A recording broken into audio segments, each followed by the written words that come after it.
Thomas the Tank Engine, Ringo Starr impression. Henry and the Elephant. Henry and Gordon were lonely when Thomas left the yard to run his branch line. They missed him very much. They had more work to do. They couldn't wait in the shed till it was time and find their coaches at the platform. They had to fetch them. They didn't like that. Edward sometimes did odd jobs, and so did James, but James soon started grumbling too. The Fat Controller kindly gave Henry and Gordon new coats of paint, but they still grumbled dreadfully. We get no rest, we get no rest, they complained as they clanked about the yard, but the coaches only laughed. You're lazy and slack, you're lazy and slack, they answered. But when a circus came to town, the engines forgot they were tired. They all wanted to shunt the special trucks and coaches. They were dreadfully jealous of James when the Fat Controller told him to pull the train when the circus went away. However, they soon forgot about the animals as they had plenty of work to do. One morning, Henry was told to take some workmen to a tunnel which was blocked.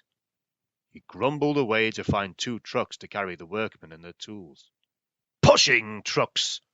Pushing trucks, he muttered in a sulky sort of way. They stopped outside the tunnel and tried to look through it, but it was quite dark. No daylight shone from the other end.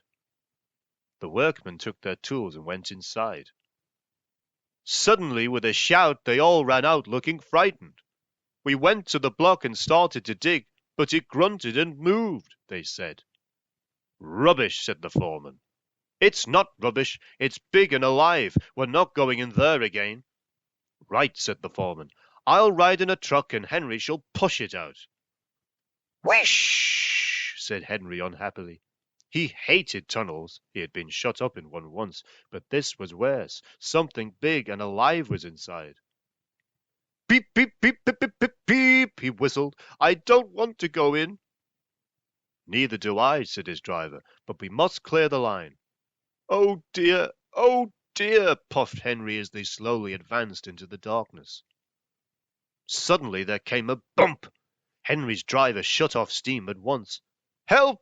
Help! We're going back! Wailed Henry, and slowly moving out into the daylight came first Henry, then the trucks, and last of all, pushing hard and rather cross, came a large elephant.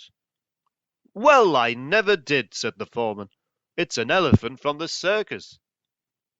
Henry's driver put on his brakes and a man ran to telephone for the keeper. The elephant stopped pushing and came towards them. They gave him some sandwiches and cake, so he forgot he was cross and remembered he was hungry. He drank 3 buckets of water without stopping and was just going to drink another when Henry let off steam. The elephant jumped and whoosh! He squirted the water over Henry by mistake. Poor Henry. When the keeper came, the workmen rode home happily in the trucks, laughing at their adventure. But Henry was very cross.